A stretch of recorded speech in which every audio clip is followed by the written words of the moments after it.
Okay, Parshas Korach, if you please turn to page 820 in the Stone Chumash, you will find the Parsha that has been identified as the rebellion that occurred in the wilderness. Now, when we study Torah, we often accept the fact that we are studying texts, teachings, messages that are from a higher authority, that even if there are situations where we do not fully appreciate the message, we nevertheless work with it. We accept it, we negotiate with ourselves, sometimes with God even, and eventually we accept it either in theory or in practice, but nevertheless we have this belief that we have the responsibility of trying to figure out our way of thinking and how it should fit in to the way God thinks. Meaning we don't walk in with the ability to reject the teaching, because there's an understanding that we're dealing here with an authority that understands what is good for us better than we can. Now, this week's Parsha creates, to an extent, a challenge for the modern thinker. When you take the word a rebellion, to overthrow authority, since the French Revolution, how always for us has this positive connotation. It seems to indicate something good, that finally we have the ability to throw out these brutal, selfish dictators and have a government that is by the people, for the people. That's how we think of it. Those rebellions are something that we value. The world was euphoric in the late 80s as the Berlin Wall came crumbling down. The whole world's full of excitement. Finally, unity among the Germans. Remember the last time they were unified, how good it was for the world. In any event, but there was some level of excitement that there's a rebellion taking place.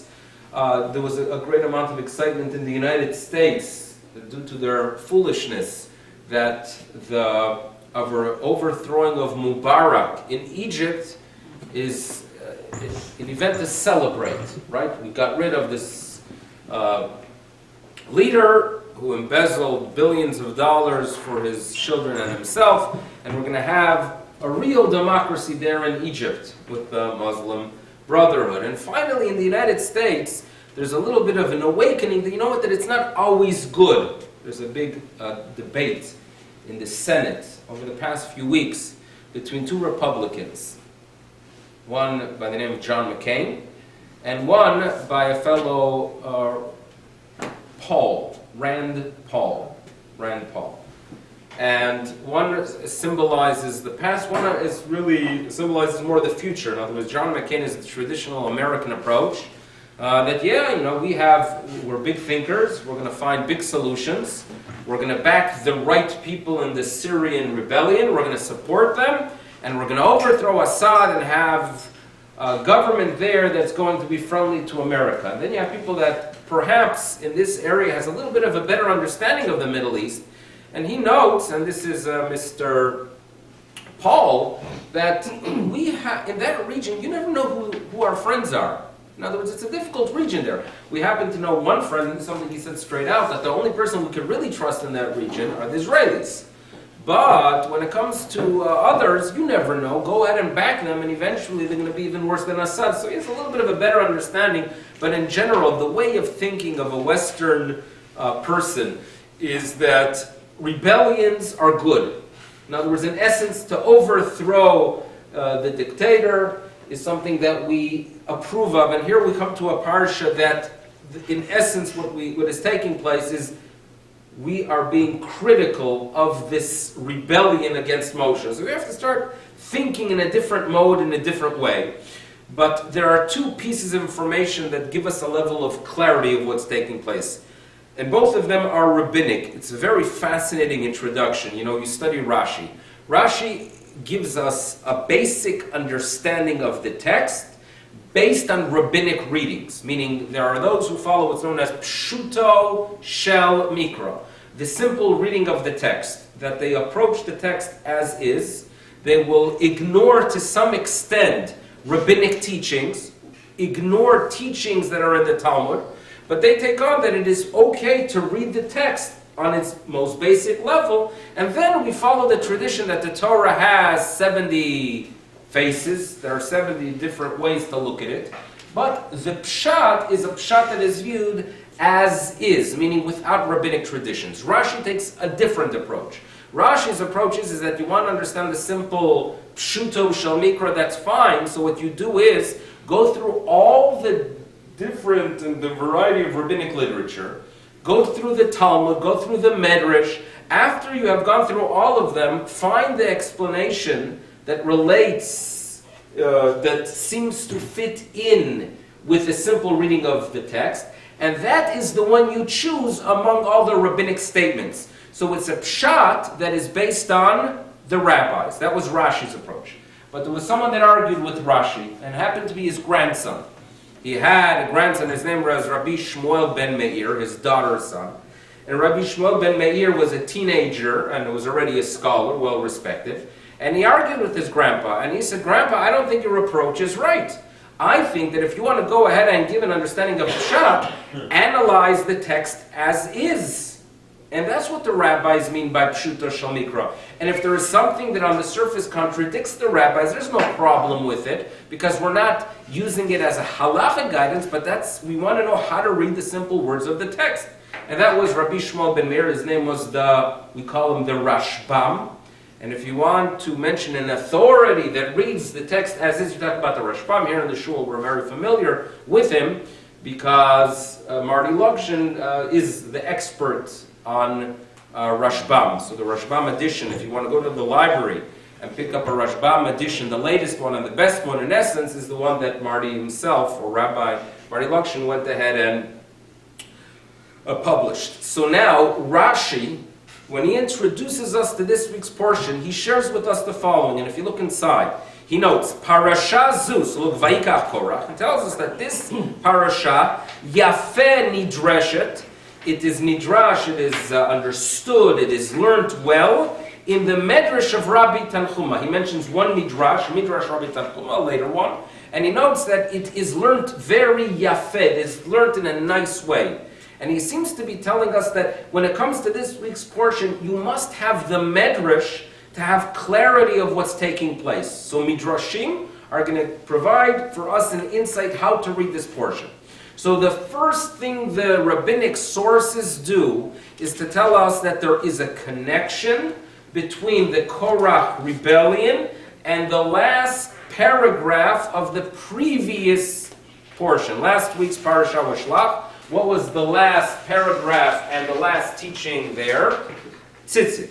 So the rabbis connect the laws of Tzitzit to the rebellion of Korach. How do they do that? So the rabbis say the following. In the Parashat Tzitzit, we are told that men wear tzitzit. One of the strings, according to some two, have to have some blue, the tchelet. It's a blue that, according to many, has been lost for the past 1,400 years. As you know, there are those who believe they have rediscovered it, and therefore you walk into some shuls, some synagogues, you'll see some people with the blue, arguing that it is the true blue, and others who don't wear it. Fine. So they walk up, according to the rabbinic tradition, Korach and his men walk up to Moshe Rabbeinu, and they ask him the following question. Moshe, you have just taught us, that if you have a garment, it requires one blue string. What if the whole garment is blue? Is there a requirement to have a blue string? And Moshe argued, yes, according to the letter of the law, a garment, you have the strings, the tzitzit, one of the strings has to be blue. So, despite the fact that the complete garment is blue, nevertheless there is a halachic requirement for the blue string. They think that's ridiculous, it's absurd, so they went ahead and they rebelled, according to the Midrash, based on this teaching of tzitzit. Now, what does that have to do with anything? So, of course, that symbolizes the concept of, if everything is blue, why do you need one blue?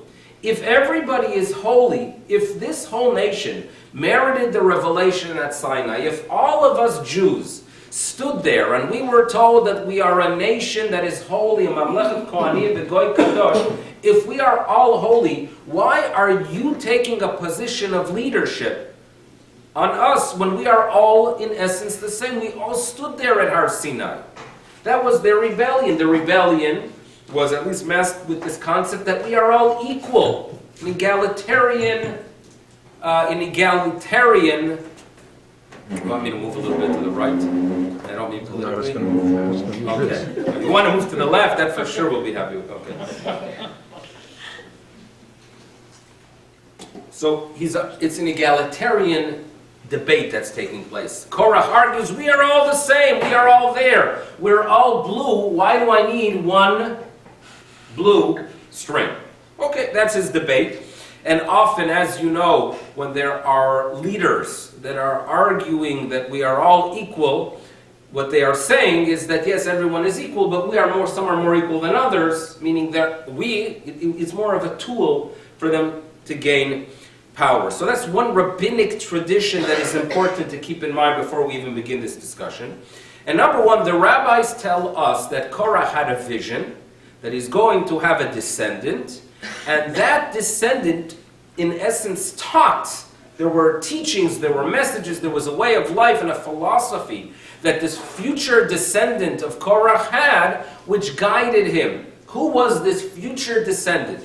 That somehow Korach had a vision that he will eventually have, that had a philosophy that matched Korach, but came about and manifested itself in a positive way. That was, of course, Shmuel Hanavi.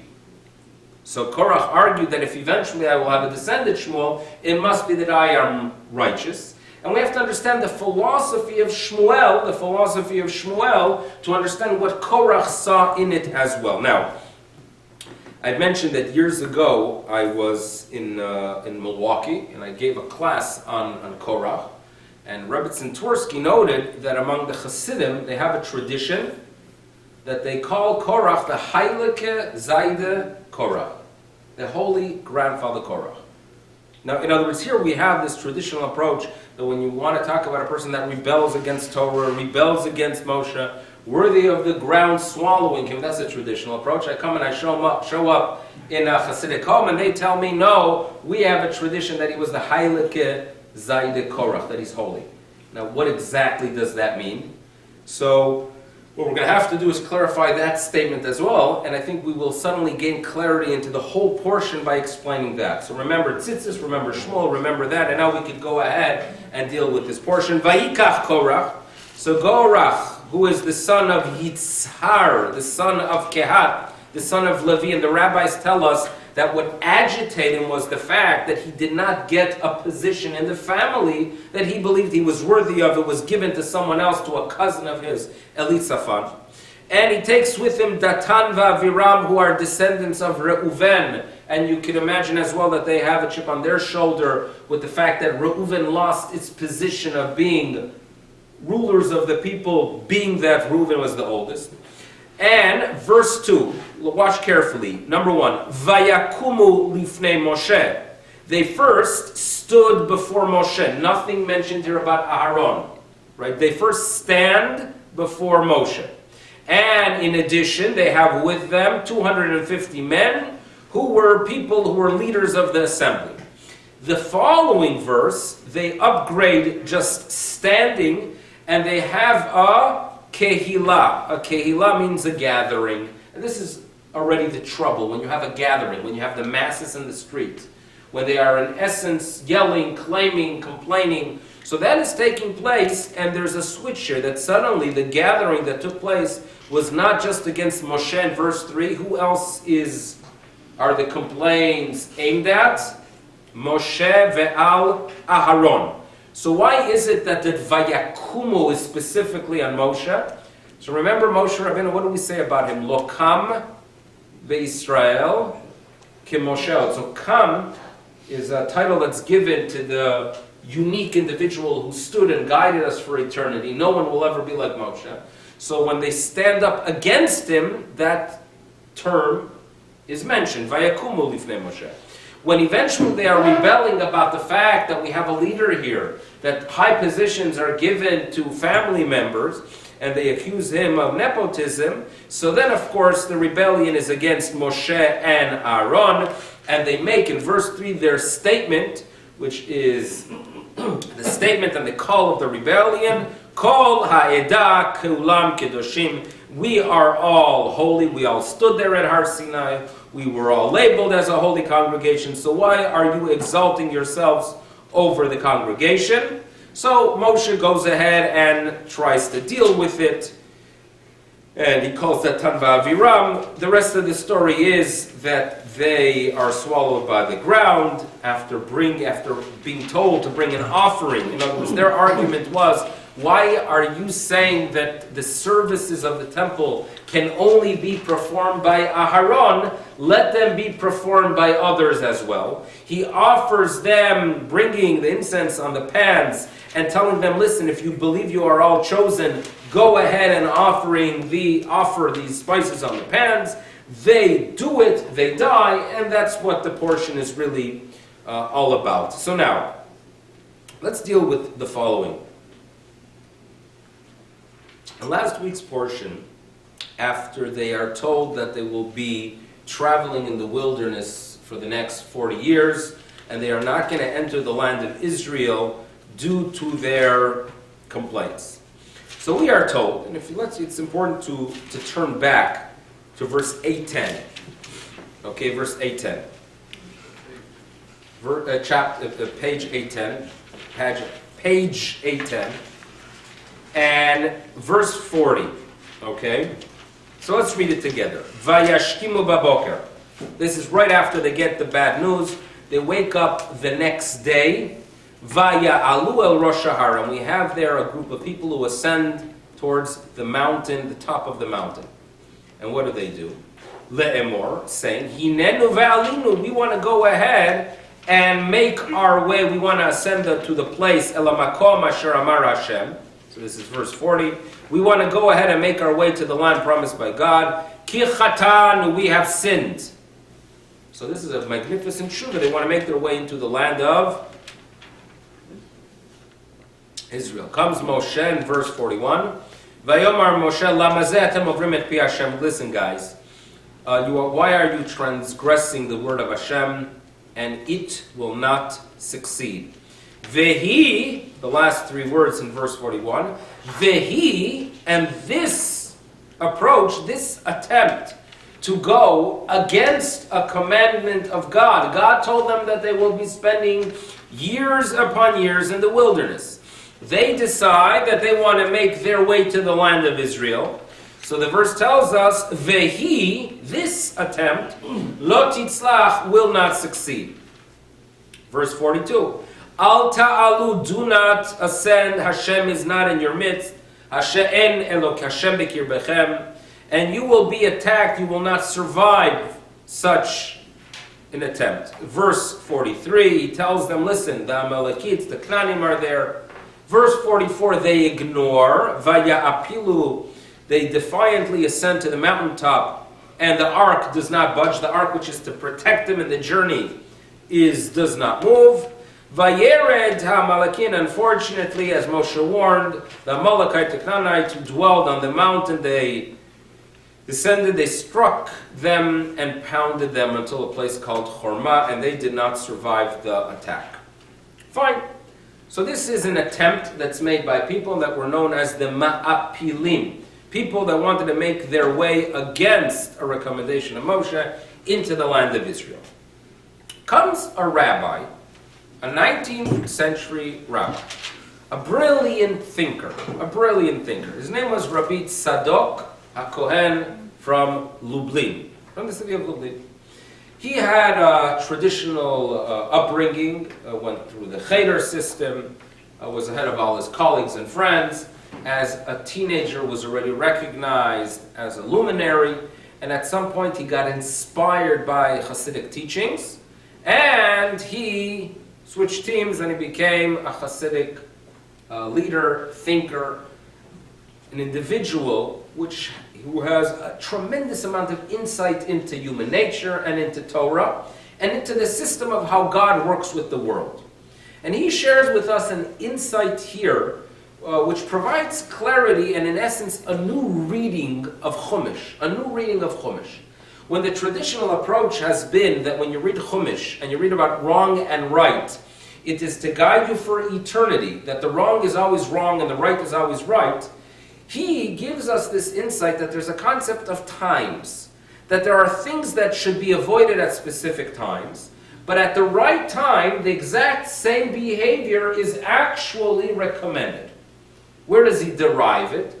He works with the following. If you look in the verse, at the end of verse 41, when Moshe Rabbeinu tells them that you will not succeed with your attempt to go against a commandment, the words used by Moshe Rabbeinu is Vehi lo titzlach. This one, so again, end of verse 41, this attempt will not succeed. So he focuses on the word this attempt will not succeed, and he says that seems to indicate that future attempts to make your way into the land of Israel, when you do not have the traditional guidance of Torah, they will succeed. And in the Messianic era, he says that there's a concept that chutzpah works in the Messianic era. Chutzpah seems to, the way he reads it, is that you do not have the traditional commandment, when usually in Judaism, the system is a trickle-down system. That we listen to our teachers and we listen to Torah, and that's what we use to guide us as a compass to know what's wrong and what's right. In some era in the future, you will go ahead and sense from within what is considered good, and you will do it even against a commandment. That's what he writes in around, let's say, 1890.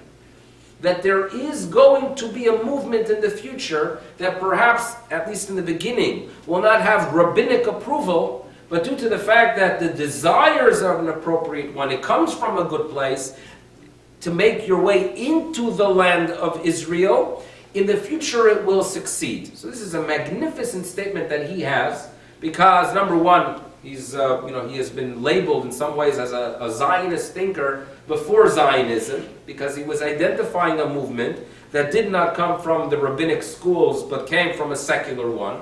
And eventually, of course, some rabbis did join in, but he sensed it. But in addition, what he's saying is that sometimes when you read Chumash, and we are reading a message, and we are supposed to end that paragraph thinking that what they did was wrong, at the same time, you have to realize that perhaps what we are being told is, yes, it was wrong then, but the exact same behavior at some point in the future can actually be considered acceptable. And now we could switch to Korach with such a way of thinking. Korach is the concept of everyone is equal. Everyone is equal. At that time, you have a Moshe Rabbeinu. You have someone that is a teacher. And true, every single Jew has the ability to relate to God. The concept of spirituality, we talk about the fact that when we honor Kohanim, Torah tells us that you have to honor Kohanim because they offer the bread of God. Correct? And when we read the text, then we mentioned the fact that the Torah mentions that the Kohanim offer on the fire, they put foods and they put animal limbs on the fire, and they offer also the bread of God. And bread symbolizes the legal system, we addressed that. Fire symbolizes the emotional attachment that we must all feel. And it is important for us Jews to believe that yes, we have to get guidance from above, and there are those who commit themselves to understand the law, and that's how we practice our Judaism, like people who have a full understanding of the law. But every single Jew has that emotion. The emotion, prayer, connecting to God, is not something performed by others. It is done by all. All of us pray to God. All of us feel connected to God. You can have often people that are far more spiritual than leaders because the fire that's within belongs to everyone.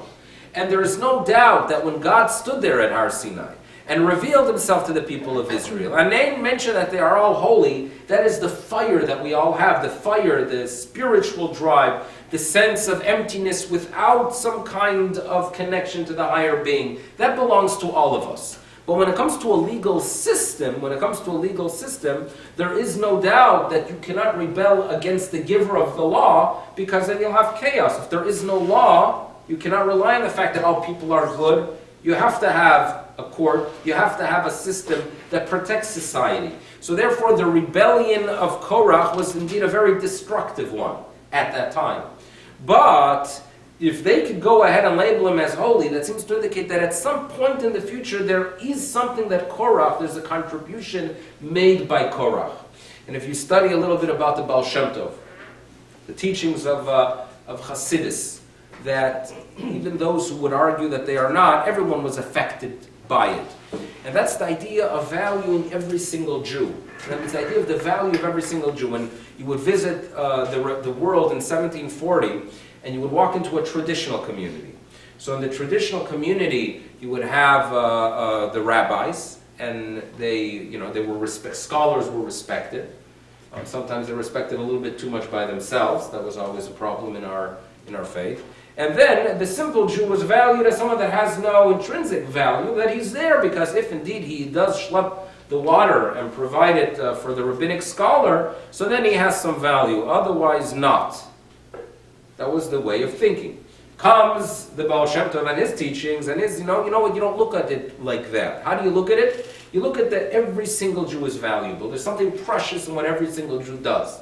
So if you have that attitude that everyone is holy, that is a reappearance of the Korach philosophy, but in a very positive way, and therefore they could teach, they could make such a statement. There was something holy about him, the value of every single Jew. And so many philosophies that came about afterwards, and the idea of a movement of kiruv, a movement of reaching out to Jews. If you have the approach that what's valuable is only the study of Torah and people who do it.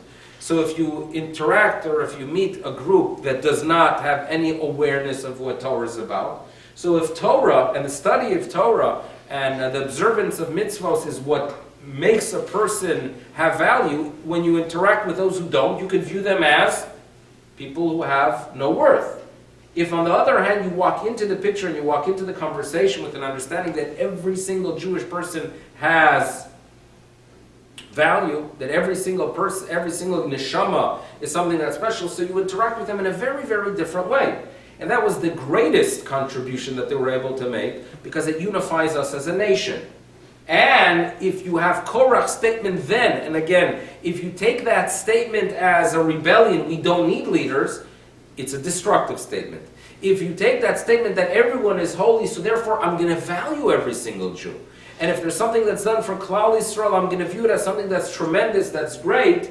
So then the result is that you take the exact same statement and it comes about and it manifests itself in a very positive way. So that's an important shift in teaching. And therefore, when it comes to the story of Shmuel, remember Shmuel, what happened with the nation? You studied, any of you go to the class of Hill Horvitz, and you know that, can we test here? No testing. So the story is that they turned to him and they said, we want a king. We want a king. And he argues against it. He actually argues against it. You want a king? You know what the king's going to do? You know how taxes are going to increase with him? You know, he's going to take the best of you for his own need. Why do you need a king? He argues. And always people wonder, wait a second, the Torah itself says that there's supposed to be a king. But there's a problem, because Shmuel was a believer in the value of every single person. That if you have a system, if you have the hierarchy of a royal family, you will take away from the value of the individual, because I only view a person as valuable if they are part of a royal family. So you have to have that. Now there has to be a balance there in Judaism. There has to be that balance of self-value or valuing mitzvot, valuing tradition, vis-a-vis valuing every single Jew. In other words, if I wake up in the morning and say to myself, wait a second, every single Jewish person is valuable, so I don't really have to do anything today. In other words, why do I have to wake up and daven? Why do I have to go out and be kind? I'm a value, mission accomplished. I woke up today Jewish, right? So if I woke up Jewish, mission accomplished. So it's very, very dangerous if I take that approach and use it for myself. What I have to do for myself is wake up in the morning and say, listen, what makes me valuable is making the right decisions, committing to the study of Torah, committing to tefillah, committing to do acts of kindness. That's what I have to demand from myself. When it comes to the others, or to the people that don't have a background, or to the people who are not affiliate, for them I have that responsibility of looking at it a different way. Rav Kook was once asked, in a letter, how is it that he feels free to mingle and to socialize with secular Jews. And the secular Jews of that period of time were people that were combative, that were fighting the values of Judaism. So how do you feel comfortable to interact with them? That was Rav Kook's question.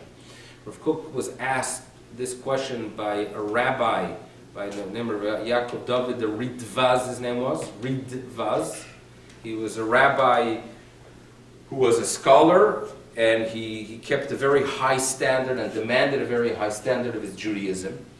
He left Europe and came to Chicago in the beginning of the 20th century and tried coming to North America in 1904, demanding the standards of Europe in Chicago. So how long do you think he lasted? It was long, 10 months he lasted until he had to leave. Many rabbis at that time, when they came with a vision of turning North American cities into a shtetl or into Poland, they failed. So some of them got heart attacks. It was Rabbi Yaakov Yosef, who was a big rabbi in Vilna. They sent him to America believing that he's going to change New York. What happened was that within a year he was gone. He couldn't survive the pressure and the tension when he tried to make adjustments. When he came to the butchers and told them that he wants to higher their standards, that the meat should actually be kosher, then they said absolutely, they didn't buy it. So the Ridvaz himself was a very tough person. He did not survive. He made it back to the land of Israel, settled in Tzfat. So his energy actually was with arguing with Rav Kook. And again, they had a very good relationship. If you read the letters between the two, you will see that there was a great amount of respect. Ridvaz was a believer that we have to encourage the small yeshuvim and the small farms to keep Shemitah. To keep Shemitah totally, not to rely on the sale of land that Rav Kook was pushing in 1910.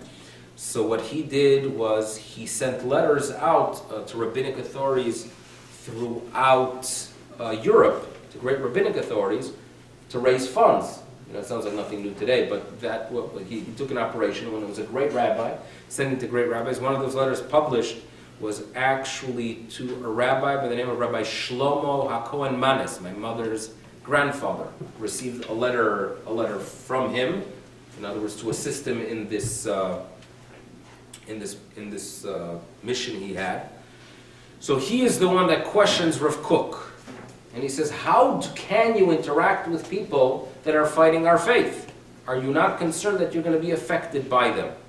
So Rav Kook explains to him that every single Jewish person has two components. Has in it the given good, the fact that they are Jewish, and then they have what they can increase in good, making the right decisions.